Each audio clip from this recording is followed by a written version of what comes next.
शिवसेनेच्या 16 बंडखोर आमदारांच्या अपात्रतेबाबत निर्णय घेण्याच्या सूचना न्यायालयानं विधानसभा अध्यक्षांना दिलेल्या आहेत आणि दरम्यान याच संदर्भात अप्रत्यक्षरित्या विधानसभा अध्यक्ष राहुल नार्वेकर यांनी मोठं विधान केलंय। मीही क्रांतिकारक निर्णय घेणार, मात्र त्याबाबत आता सांगणार नाही असं विधान राहुल नार्वेकर यांनी केलंय।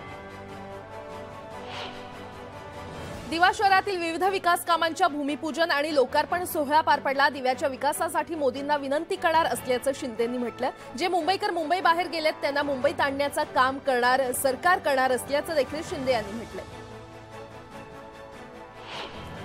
ठाणे जिल्ह्यामध्ये आगरी कोळी आणि वारकरी समाजाचं हक्काचं असं सुसज्ज आणि अद्ययावत भवन असावं हे गेल्या अनेक वर्षांपासून इच्छा पूर्णत्वास जाणार आहे। कारण डोंबिवली शहरातील बेतवडे परिसरात 30 कोटी रुपयांच्या निधीतून आगरी कोळी वारकरी भवनाची उभारणी करण्यात येणार आहे। मुख्यमंत्री एकनाथ शिंदे यांच्या हस्ते या प्रकल्पाचं भूमिपूजन करण्यात आलंय। यावेळी एकनाथ शिंदेंनी यावर्षीची पंढरीची वारी सुखकारक होणार असल्याचं आश्वासन दिलं। ठाकरे गटाकडून आवाज कुणाचा पॉडकास्ट सुरू करण्यात आला असून आगामी निवडणुकांच्या पार्श्वभूमीवर ठाकरे गटाकडून हा पॉडकास्ट शिवसेनेच्या YouTube चॅनेलवर सुरू करण्यात आलेला आहे। जनतेच्या मनातले प्रश्न, महाराष्ट्राचे भविष्याचा विचार आणि ठाकरे गटाची भूमिका आवाज कुणाचा या पॉडकास्टमधून मांडण्यात येणार आहे।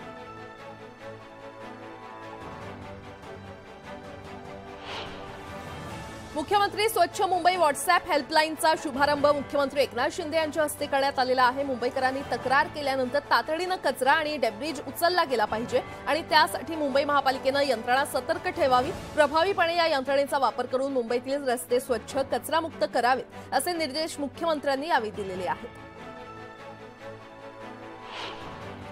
केंद्रातील भाजप सरकार विरोधात मोर्चे बांधणी सुरू असून बिहारची राजधानी पाटण्यामध्ये 23 जून रोजी विरोधकांची महत्त्वपूर्ण बैठक होते। या बैठकीला काँग्रेस नेते राहुल गांधी, उद्धव ठाकरे, राष्ट्रवादी काँग्रेसचे अध्यक्ष शरद पवार, दिल्लीचे मुख्यमंत्री आणि आपचे संयोजक अरविंद केजरीवाल यांच्यासह विरोधी पक्षातील प्रमुख नेते उपस्थित असतील। राज्य शासनानं 10 सनदी अधिकाऱ्यांच्या बदल्या केल्या असून महसूल विभागाच्या अप्पर मुख्य सचिवपदी राजगोपाल देवरा तर नगरविकास विभागाच्या प्रधान सचिवपदी असीम गुप्ता यांची नियुक्ती करण्यात आलेली आहे। प्रशासनातील महसूल आणि नगरविकास या 2 महत्त्वाच्या पदांवर नव्यानं नियुक्त्या करण्यात आलेल्या आहेत। नैऋत्य मान्सूनच्या वाटचालीसाठी देखील पोषक वातावरण आता निर्माण झालेलं आहे। कारण पुढील 24 ते 48 तासात केरळ किनारपट्टीवर मान्सून दाखल होणार आहे। अरबी समुद्रावर तयार झालेल्या बिपरजॉय या चक्रीवादळामुळे मान्सूनची गती कालपर्यंत काहीशी मंदावली होती, मात्र आता या चक्रीवादळानं गल्फ किनारपट्टीकडे आपली दिशा बदलल्यानं आपल्याकडच्या मान्सून वाटचालीसाठीची अनुकूल परिस्थिती निर्माण झालेली आहे। यावलमध्ये मान्सूनपूर्व पावसाचा तडाखा बसलेला आहे। वादळी वाऱ्यासह आलेल्या पावसानं अंकलेश्वर बऱ्हाणपूर राज्य मार्गावर झाड कोसळलं असून यामुळे महामार्ग ठप्प झाला होता, तर काही भागात विजेचे खांब पडल्यानं वीज पुरवठा खंडित झाला। निळवंडे धरणाच्या कालव्यातून आलेल्या पाण्याचे माजी महसूल मंत्री बाळासाहेब थोरात यांनी सपत्नीक जलपूजन केलं। संगमनेर तालुक्यातील निळवंडे गावात जलपूजन सोहळा पार पडला। पाणी संगमनेर तालुक्यातील दुष्काळी गावात पोहोचताच जल्लोष करण्यात आलेला आहे। बुलढाणा जिल्ह्यातील खामगावमध्ये 3 दिवसांपासून पाणीपुरवठा बंद असल्यानं नागरिकांचे हाल सुरू आहेत। खामगावला पाणीपुरवठा करणाऱ्या गेरू माटेरगाव धरणाजवळ पाईपलाईनमध्ये बिघाड झाल्यानं पाणीपुरवठ्यावर परिणाम झालाय आणि अशातच नगरपालिकेकडून देखील पाणीपुरवठा करण्यात येत नसल्यानं स्थानिकांवर पाण्यासाठी भटकण्याची वेळ आली आहे। पाणीपुरवठा आणि स्वच्छता मंत्री गुलाबराव पाटील यांच्या मतदारसंघातील मन्यारखेडा गावात भीषण पाणी टंचाईचा नागरिकांना सामना करावा लागतोय। यासाठी मनसेच्या वतीनं जिल्हाधिकारी कार्यालयावर गुलाबराव पाटलांचा मुखवटा घालून आंदोलन करण्यात आलं। मुंबईला पाणीपुरवठा करणाऱ्या 7ही धरणातील साठा कमी झाल्यामुळे राखीव साठा वापरण्यास राज्य सरकारनं परवानगी दिल्यानंतर आता पाणीसाठा वाढलाय। सध्या 7ही धरणामध्ये 11% पाणीसाठा असला तरी राखीव साठा धरून 18% पाणीसाठा उपलब्ध आहे। मुंबईमध्ये यंदा तापमानाचा पारा अधिकच वाढला असून 150 पेक्षा अधिक उष्माघाताचे संशयित रुग्ण आढळलेले आहेत आणि त्यामुळे मुंबई पालिकेच्या आरोग्य विभागानं मार्गदर्शक तत्त्व जारी केलेली आहेत। उष्माघात झालेल्या व्यक्तीला ओल्या कपड्यानं पुसून काढा, तहान लागली नसली तरी पुरेसं पाणी प्या, मद्यपान, चहा, कॉफी टाळा असं वैद्यकीय तज्ज्ञांनी सुचवलेलं आहे। जेजुरीमध्ये विश्वस्त मंडळावर 4 स्थानिक विश्वस्तांची नेमणूक करण्याची मागणी सहधर्मदाय आयुक्तांनी मान्य केलेली आहे आणि यानंतर ग्रामस्थांनी आंदोलन मागे घेतलं असून फटाके वाजवून भंडारा उधळत आनंद साजरा करण्यात आला। पाणी पुरवठा मंत्र्यांच्या जिल्ह्यामध्ये नागरिकांनी पाण्यासाठी आंदोलन केलंय। यावल तालुक्यातील धुळेपाडा या ठिकाणी पाण्यासाठी नागरिकांची भटकंती सुरू आहे। अखेर संतप्त ग्रामस्थांनी पंचायत समितीमध्ये ठिय्या मांडला। 4 तासानंतर हे आंदोलन मागे घेण्यात आलं। गेल्या वर्षी नांदेड जिल्ह्यामध्ये अतिवृष्टीमुळे शेतीचं मोठं नुकसान झालं होतं। जिल्ह्यामध्ये तब्बल 43 मंडयांमध्ये अतिवृष्टीची नोंद झाली होती। शासनाकडून पीक आणि विमा कंपन्यांकडून पंचनामे झाले, मात्र पीक विमा कंपनीनं शेतकऱ्याच्या तोंडाला पानं पुसले। कुणाला कमी तर कुणाला नुकसान भरपाई देण्यात आलेली आहे। आणि नांदेड जिल्ह्यातील अर्धापूर तालुक्यातील कोंढा या गावातील शेजारी शेती असलेल्या 2 सख्ख्या भावांपैकी एकाला 26,000 तर दुसऱ्या भावाला 173 रुपये इतकी भरपाई मिळाली आहे। केंद्र सरकारनं यंदाच्या खरीप हंगामातील पिकांच्या किमान आधारभूत किमतीमध्ये भरघोस वाढ जाहीर केलेली आहे। पंतप्रधान नरेंद्र मोदींच्या अध्यक्षतेखाली केंद्रीय मंत्रिमंडळाच्या अर्थविषयक समितीच्या बैठकीमध्ये हा निर्णय घेण्यात आलाय। तिळाच्या हमीभावामध्ये सर्वाधिक 805 रुपये तर मुगाच्या हमीभावामध्ये 803 रुपयांची वाढ करण्यात आलेली आहे। चांदूर बाजार नगर परिषदेनं पावसाळ्याच्या तोंडावर अतिक्रमण हटाव मोहीम राबवलेली आहे आणि यामुळे 11 कुटुंब बेघर झाल्यानं भाजप कार्यकर्त्यांनी जिल्हाधिकारी कार्यालयात ठिय्या मांडला। स्थानिक आमदारांच्या आदेशावरून अतिक्रमण हटवण्यात आल्याचा आरोप यावेळी करण्यात आला। मालेगाव तालुक्यातील आदिवासी बहुल भागात चांगल्या दर्जेदार आरोग्य सुविधा मिळाव्यात यासाठी मुसळवाडीमध्ये अद्ययावत आरोग्य केंद्र उभारण्यात आलं। मात्र 3 कोटी खर्चून उभारलेलं आरोग्य केंद्र तब्बल 3 वर्षांपासून धूळखात पडल्यानं गर्भवती महिलांसह वृद्ध रुग्णांची मोठी फरफट होतीये। मलकापूर शहरालगत महाकाली नगरात काही ठिकाणी विजेच्या तारा लोंबकळलेल्या अवस्थेत आढळल्या आणि यामुळे परिसरातील नागरिकांच्या जीवाला धोका निर्माण झाला असून या गंभीर बाबींकडे महावितरण कंपनी दुर्लक्ष करत असल्याचा आरोप होतोय। जळगावच्या धरणगाव शहरात चक्क कारमधून गायी चोरीला गेल्याची घटना घडली आहे। ही घटना सीसीटीव्हीमध्ये कैद झाली असून गुरे चोरणाऱ्यांचा बंदोबस्त करण्याची मागणी नागरिकांनी केली आहे। नंदुरबार जिल्ह्यातील नवापूर तालुक्यातील धुळे सुरत राष्ट्रीय महामार्गावर निमदर्डा फाट्याजवळ चालत्या ट्रकला भीषण आग लागल्याची घटना घडली आहे। ही आग शॉर्ट सर्किटमुळे लागल्याचा अंदाज व्यक्त करण्यात येतोय। ट्रकमध्ये पावडर असल्यामुळे क्षणार्धात आगीचा भडका उडाला। सुदैवानं आगीमध्ये कोणतीही जीवितहानी झाली नाही। पिंपरी चिंचवडमध्ये रेकॉर्डवरील सराईत गुन्हेगारांवर कारवाई करत 2 गावठी पिस्तूल, 1 बंदूक आणि 2 जिवंत काडतुसं जप्त करण्यात आलेली आहेत। यावेळी रोहित जाधव आणि आदित्य शिंदेवर बेकायदा शस्त्र बाळगल्याप्रकरणी गुन्हा दाखल करण्यात आलाय। मीरा रोडच्या नयानगरमध्ये एका महिलेची निर्घुण हत्या केल्याची घटना उघडकीस आलेली आहे। एका 32 वर्षीय महिलेची हत्या करून मृतदेहाचे कटरनं तुकडे करण्यात आले। 2 ते 3 दिवसांपूर्वी या महिलेची हत्या करण्यात आली होती। शेजाऱ्यांना घरात दुर्गंधी येत असल्यानं त्यांनी पोलिसांना याची माहिती दिली आणि खुनाचा प्रकार उघडकीस आला। ही महिला मागच्या 1 वर्षापासून लिव्ह इनमध्ये राहत होती आणि या प्रकरणी पोलिसांनी गुन्हा दाखल करून संशयितांना ताब्यात घेतलंय।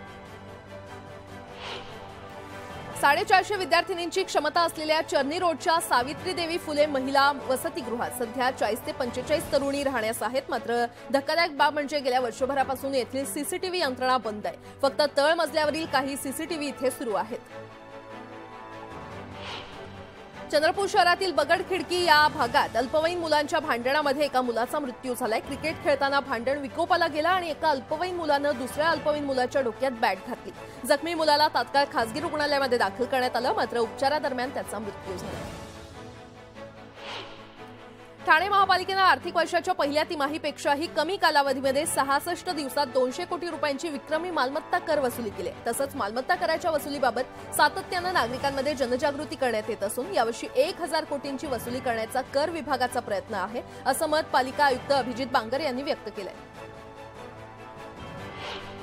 11वीच्या ऑनलाईन प्रवेशांना आजपासून सुरुवात होत आहे। मुंबई महापालिका क्षेत्रामध्ये 1017 उच्च माध्यमिक शाळा आणि कनिष्ठ महाविद्यालयांसाठी ही प्रक्रिया राबवली जाणार आहे। या प्रवेश प्रक्रियेसाठी मुंबईमध्ये 1,96,000हून अधिक जागा उपलब्ध असून सर्वाधिक जागा या पश्चिम उपनगरांमध्ये आहेत आणि या विद्यार्थ्यांची निवड यादी 19 जून रोजी प्रसिद्ध केली जाईल। निवड झालेल्या विद्यार्थ्यांना 19 ते 22 या कालावधीमध्ये कॉलेजमध्ये जाऊन प्रवेश निश्चित करावा लागणार आहे।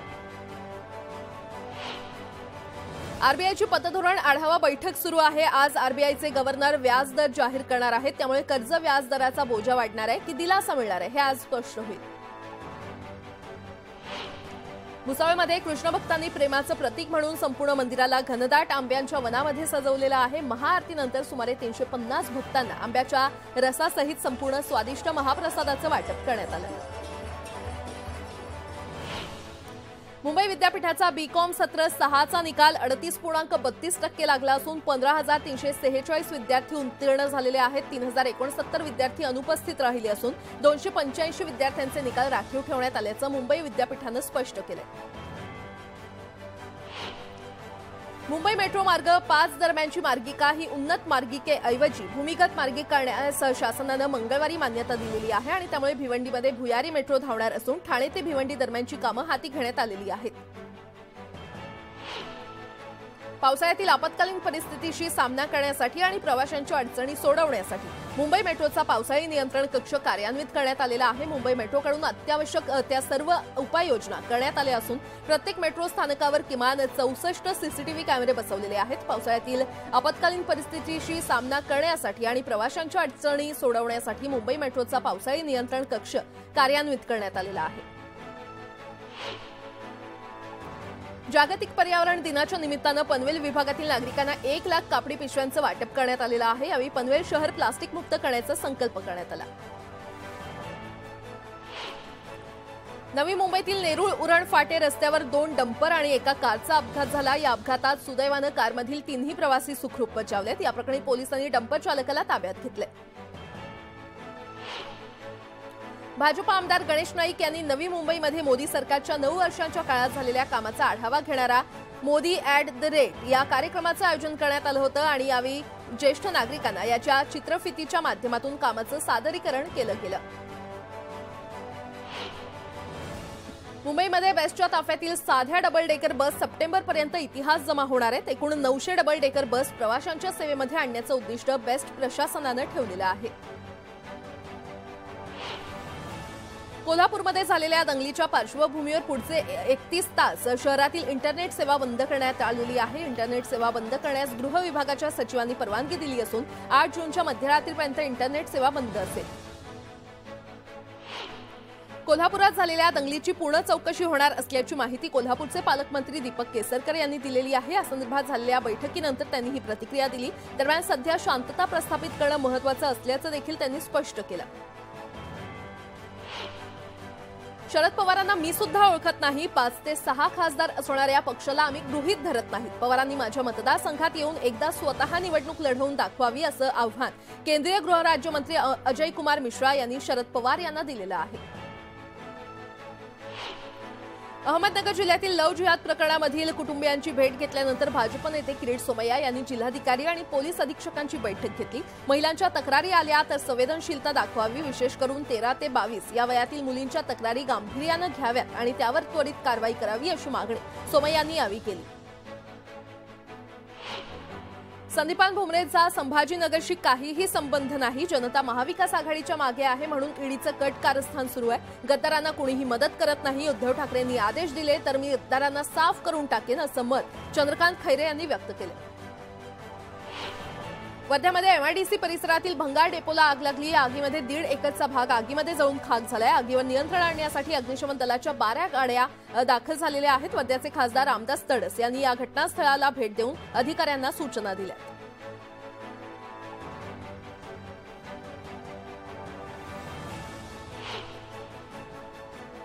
यासोबतच इतरही काही महत्त्वाच्या बातम्या आपण पाहणार आहोत. तुर्तास एक छोटासा ब्रेक. पाहत रहा न्यूज 18 लोकमत.